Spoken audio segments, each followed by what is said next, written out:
Edouard Mendy, likened to the legendary Petr Cech. Some say he is the best goalkeeper in the world. Some say he is not. But is Edouard Mendy really the best goalkeeper in the world? Stay tuned to find out.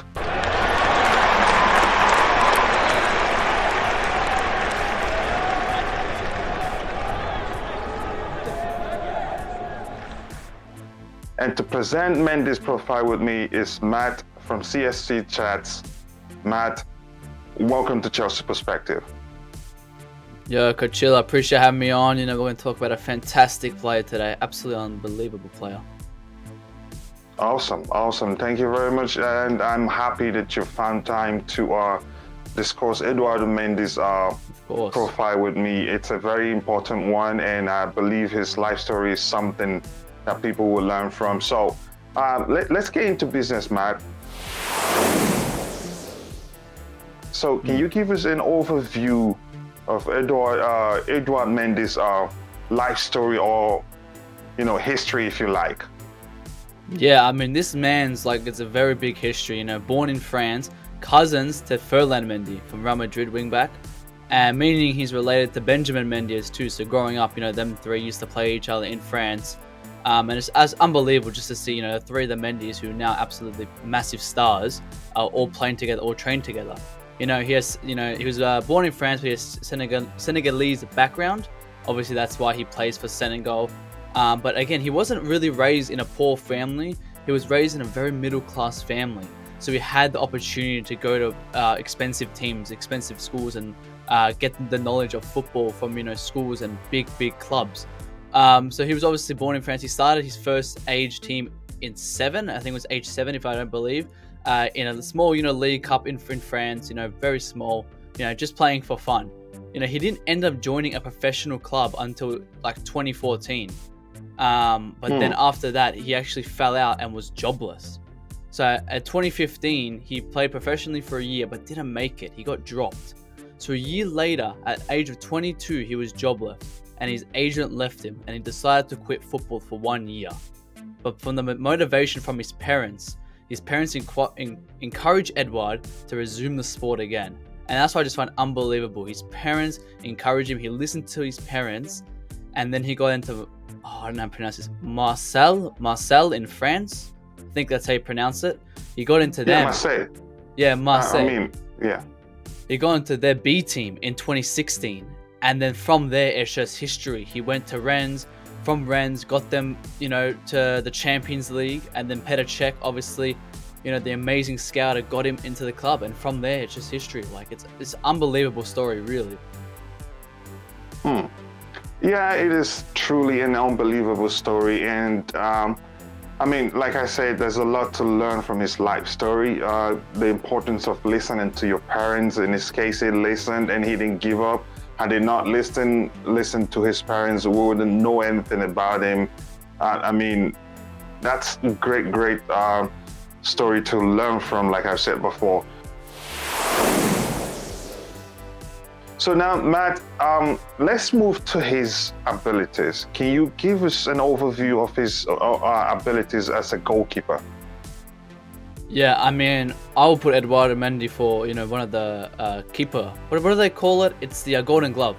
I would definitely put him for Golden Glove contending this season because he's had 36 appearances with 19 clean sheets and only 26 goals conceded. When you really think about that, he's in the 95% save rate from the Champions League last season, meaning he's the top keeper in the world for save rate percentages in the Champions League. To give you a little bit of mind on who's second place is Alisson, who has 8%.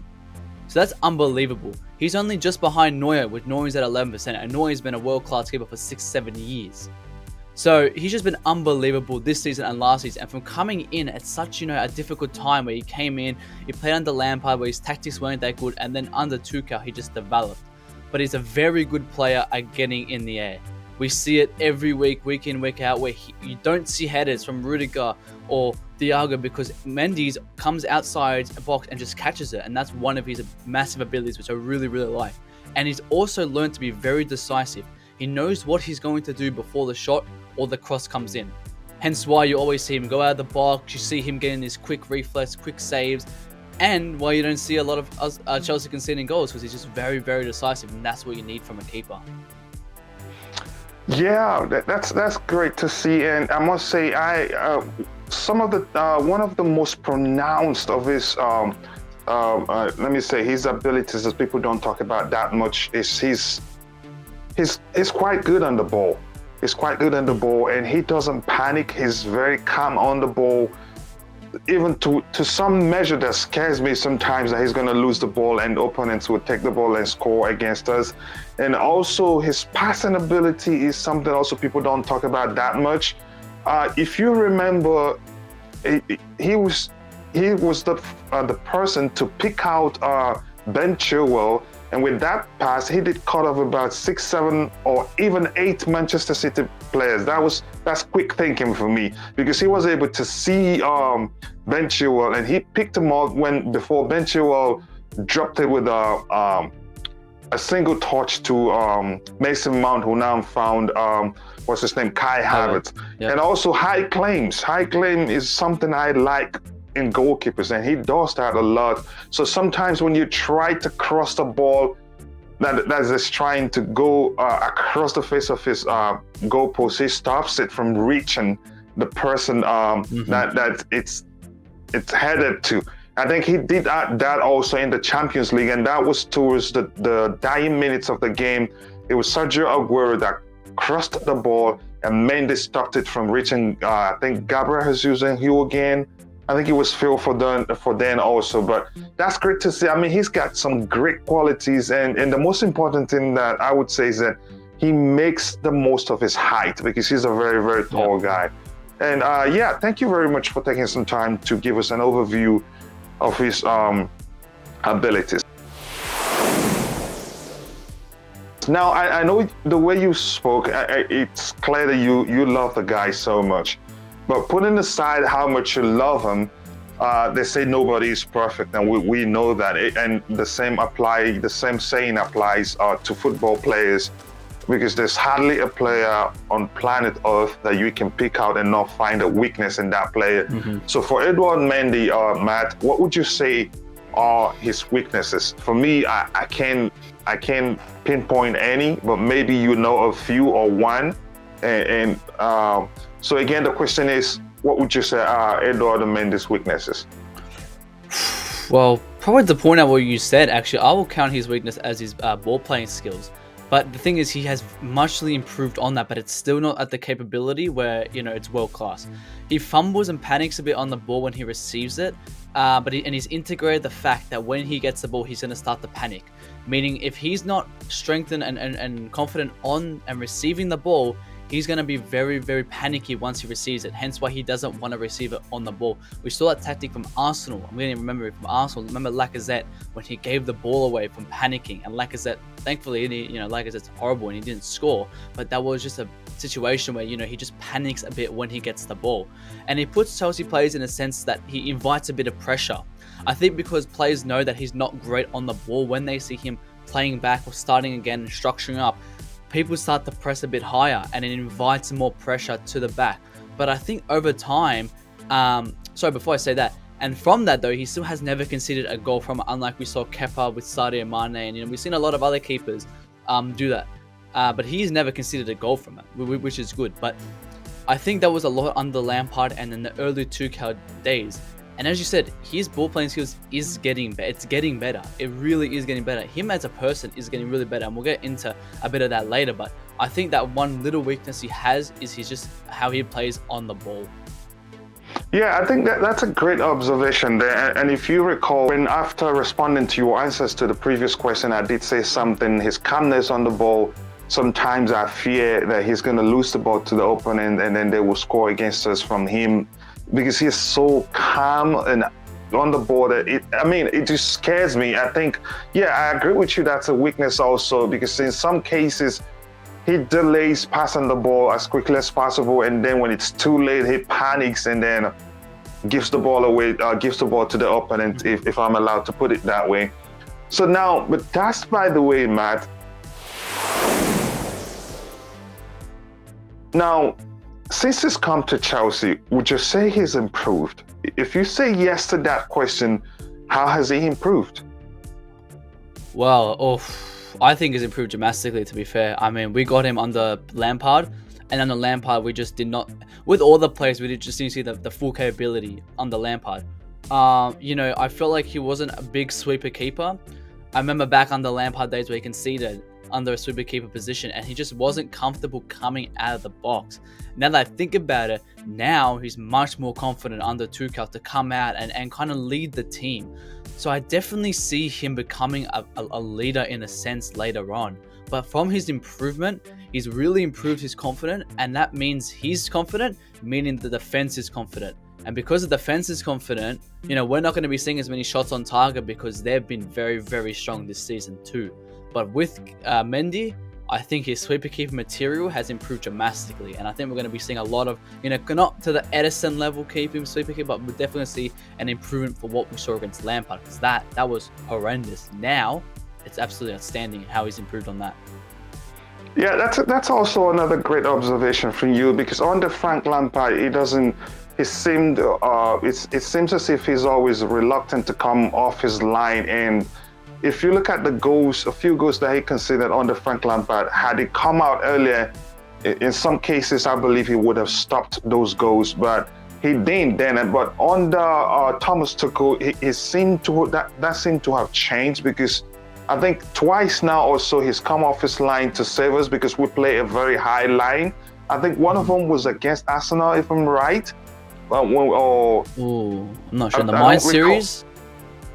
Yeah, I don't recall the team. I think they had the ball that went beyond the high line, the line of our defense, and he came off his line quickly to stop it.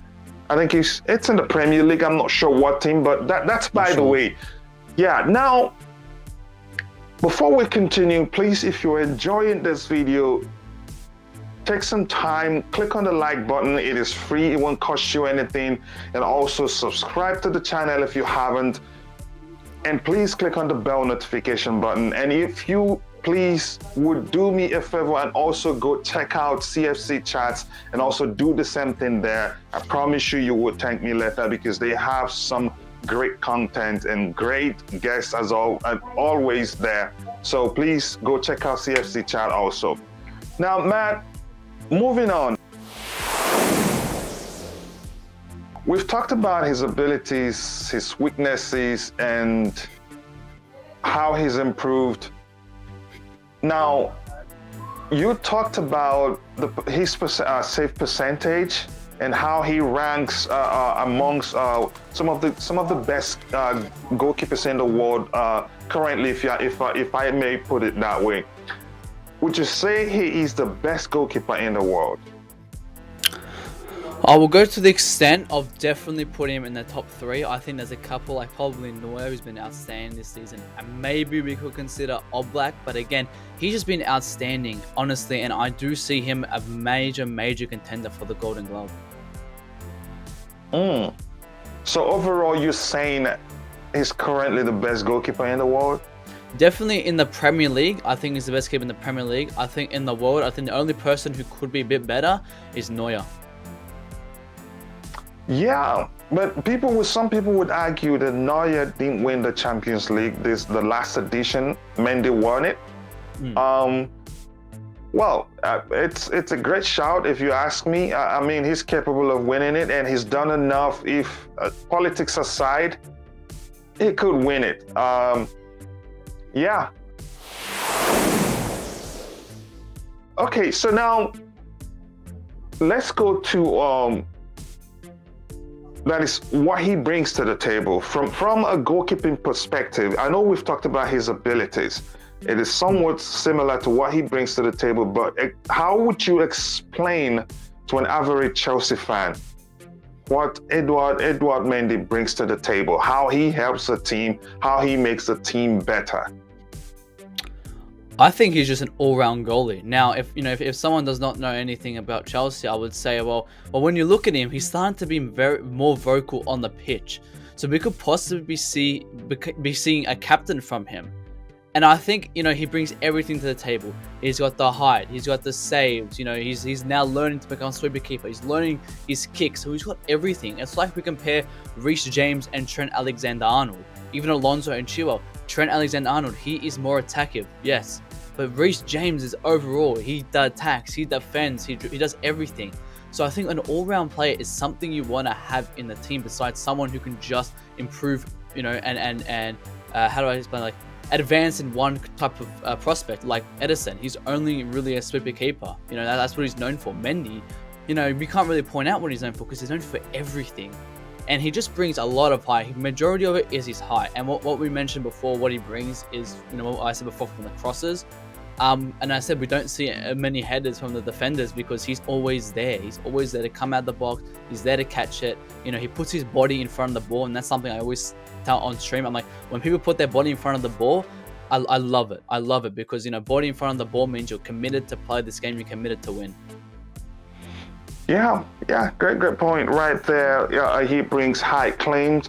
High claims means it will be difficult for opponents to score from corner kicks or dead ball, all dead ball situations, because he comes out and he claims the ball in the air, and that's great to see. Also, he's good on the ball. He can pick out great passes. I mean, overall, like you said, he's an all-round player. And like, there's something you mentioned as the show progressed. You said something about if he's confident, if he does well between the sticks, that means his defenders will also do well because they have confidence in him to stop the ball from going into the net, even when they make mistakes, even when they opponent players go beyond their defensive area, and that's great to see. Now, let's talk about how important. Let's talk about, let me say, his importance. Given his abilities and how he's improved, of which we've talked about, Matt, how important do you think Edouard Mendy will be for Chelsea going into the current season? I would say he's probably not as important as he was last season. Last season he came in, to replace Kepa. With Kepa was doing absolutely horrendous, and he came and he played that role, and it's very, very important because we were looking for someone who can save. This year I personally seen an improvement from Kepa, and now we've got Bettinelli, another one. So if we get the sense, say that Mendy is ill or injured, we should not be scared. If like last season, if he was injured or ill, we would be panicking. But now he's not that important, to the sense where if we miss him, we're not going to be scared. But he still plays a massive, massive role in the keeper role. He's obviously our number one keeper. And with only conceding one open play goal from this season, like, that just shows that he is a starting keeper, and we hope that that streak continues. But I think ultimately, he's not going to be as important as last season, but I think he's obviously a player of Chelsea, and he's still very, very important. Yeah, thinking about it, I think he's going to be very important still, but not, that is, the world doesn't end if he's not there. And again, given that he's going to leave for AFCON come January 2022, that actually reduces his importance to the team. But as long as he's available, I'd argue that he's still one of our most important players, given what you've explained earlier. As the show progressed, he's confident that that confidence influences the performance of his defenders and the rest of the team. Because you could argue when a goalkeeper is in a poor run of form, his poor performance could affect the performance of every individual in the team.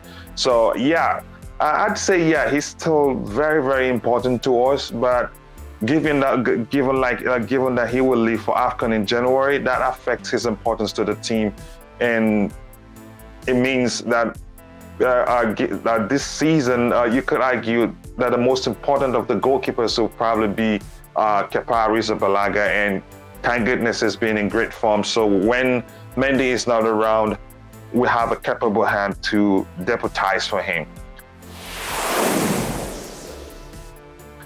Now, Matt, let's move on to his future.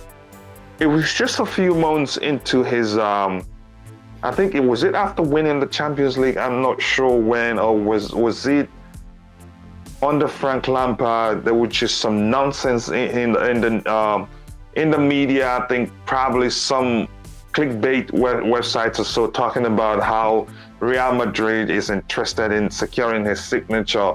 But that's, by the way, also something else I want to talk about. He's 28, and in a few years he will be 3 years he will be 31, and soon he will be 32. Do you think he has a future at Chelsea?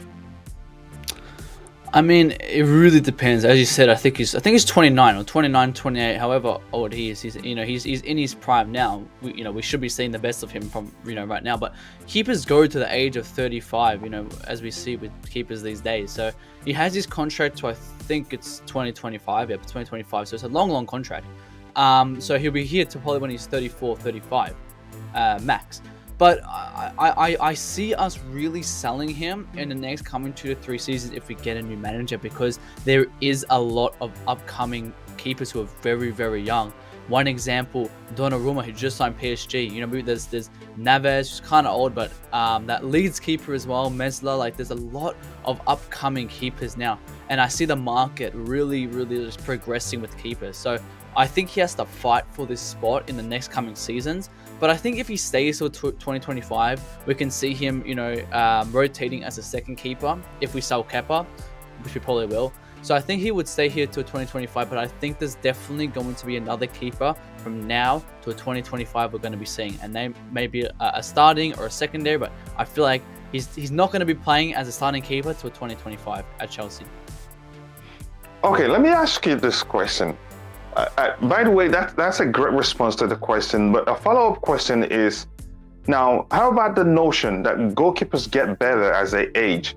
So of recent, we're seeing goalkeepers in their 40s, late 30s, and 40 plus that are still first choice goalkeepers for some clubs. We know, I'm not sure if Buffon has actually retired, but it looks as if it's a fact that goalkeepers do better as they age. Don't you think that factor will come into play when Chelsea decides, when they start to think about if they should let him go or if they should keep him? I think that's a great point. I mean, Peperina as well from Lazio, he's now getting in form, and he's 38, 39. Even Ben Foster, we're seeing probably the best out of Ben Foster now. But again, if his contract is running out, and we've got clubs say small clubs from Serie A or Bundesliga that will take him for a price, then I would say we'll probably have to sell him. But again, if he is willing to stay, we can have him as long as we want. To be honest, I wouldn't mind. At this moment, from what I've seen from the last year, if he would want to stay till he retires, that's fine by me. But we're going to be seeing some rotations from a first keeper to come in and definitely be replacing, because I don't think he'll be a starting keeper for the next, if he's 29, 10 years, as we said.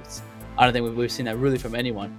But again, that's a great point with Buffon as well. Buffon's still playing. He's playing at Parma right now in Italy. But again, I think if we sell him, it'll be to selling someone that'll be a lower class than us. not someone like an Arsenal. Same class as us, like City and Liverpool. Arsenal is a lower class than us now. But that's what I think of it. Yeah, I think overall, the decision whether to let him go or to keep him will all come down to the level at which he performs whenever it is that the club comes to the time to make that decision whether to keep Mendy or let him go. It will all come down to how the level at which he's performing at that point. And like we've established, goalkeepers, they age like fine wine. The older they get, the better they get. Especially goalkeeper, who's as good as Mendy. If you remember, what's his name? Van der Sar stayed at Manchester United to around when he was 40 plus, I think so. I'm not too sure. I'm not sure. If I'm not correct, please let us know in the comment section. And that is the player profile of Edouard Mendy. So please get in the comment section below and let us know if we missed anything or if there's anything we didn't get right. So Matt, please take some time, tell the viewers or whoever that gets to watch this video about CFC Chats, what it's all about, and whatever social media where you guys have presence, so that they can go check you guys out. I mean, yeah, guys. I mean, CFC Chat's a YouTube channel where, part of multi-branding with CFC Talk, so that we're kind of co-owned by that. But, we're doing really new videos as well. We're actually like reacting to like a lot of football kind of topics now, which been doing well. But we do the basic streams, the basic videos. So yeah, check us out: Twitter, Instagram, YouTube at the CFC Talk or at CFC Chats on YouTube. And yeah, we got big guests coming up in the coming weeks. So make sure to stay tuned for that. Yeah, people, go check it out. I urge you, I implore you to go check out CFC Chats. They have some great reactions, not just but still from a football perspective. And I've seen some of the reaction videos myself, and they are performing well. It's great content, and I urge you to please go check it out. You will thank me later. Again, I will leave his complete information and CFC Chat's complete information in the description section when I upload the video. Again, it is me, Coachila, and my guest, Matt, who's been very, very awesome. And thank you very much for the research you've done to help me present the profile of Edouard Mendy. See you guys next time. Cheers.